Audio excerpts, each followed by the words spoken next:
Think you know Jack and the Beanstalk? Think again. Across the globe, the sky hides giants, tricksters, and one impossible climb, and every culture tells it differently.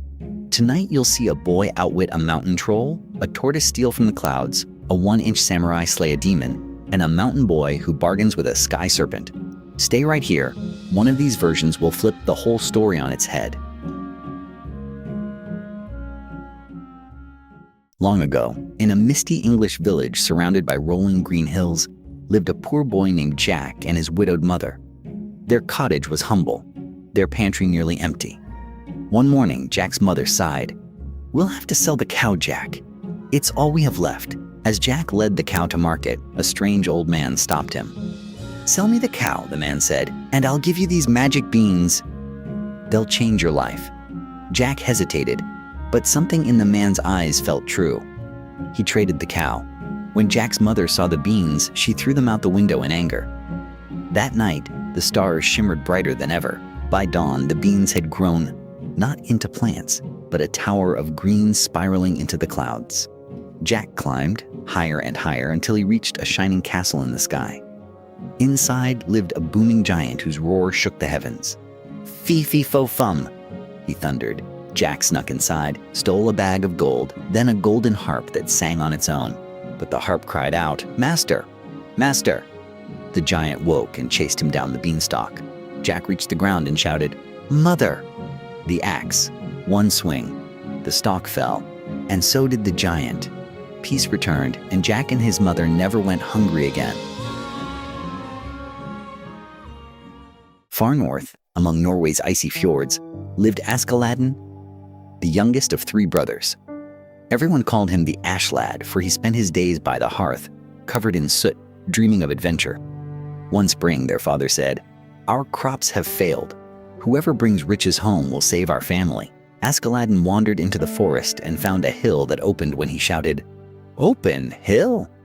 Inside was a mountain troll feasting on roasted sheep.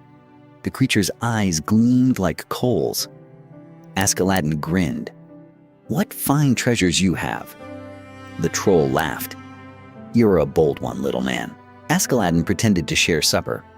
When the troll turned his back, he filled a goatskin with porridge and hid it under his shirt. "Watch," he said, stabbing it with a knife. Porridge spilled out. The troll, thinking Askeladden had cut his own belly, tried the same. And that was the end of the troll. Askeladden took the gold and hurried home. When Askeladden returned, his brothers gaped. He poured out gold before their father and said, "Courage wins more than strength." The fjord rang with laughter and song. The boy of ashes had outwitted a giant. In a sunlit village by the red earth of the Igbo lands, people were starving. The rains had not come, and the yam fields were dry. But the clever tortoise, MB, sat under a palm tree, tapping his shell and thinking. "I hear the sky giants feast every day," he said. "If only I could reach them." MB gathered feathers from every bird in the forest. "I'll borrow your wings," he told them sweetly, "and I'll bring back food for all." With their help, he crafted a cloak of feathers and soared toward the clouds. The higher he flew, the colder it grew, until he reached the shining gates of the sky giants. The giants welcomed him.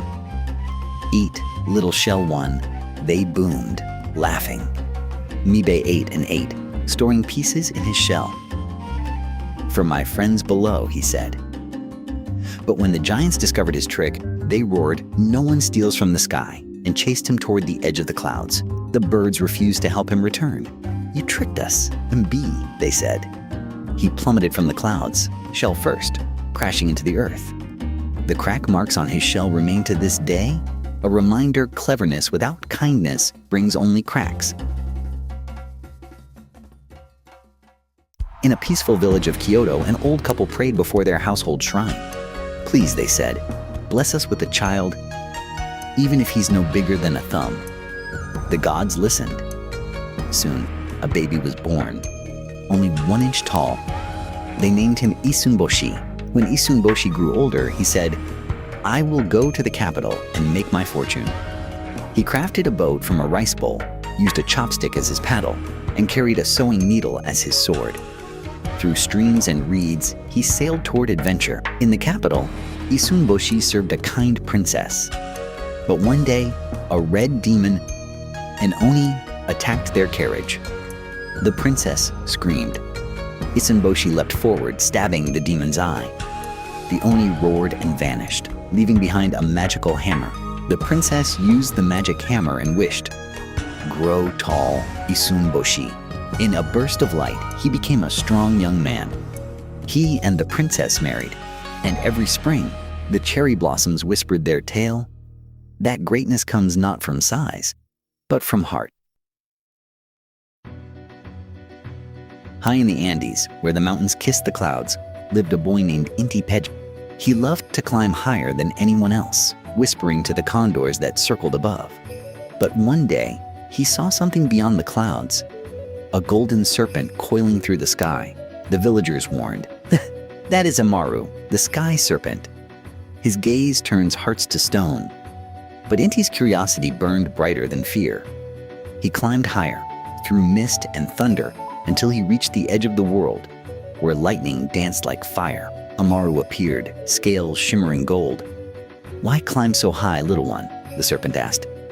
"To bring rain to my people," Inti said. The serpent tested his courage, swirling storms and fire around him. But Inti stood firm. At last, Amaru smiled. "You have the heart of the sun," he said.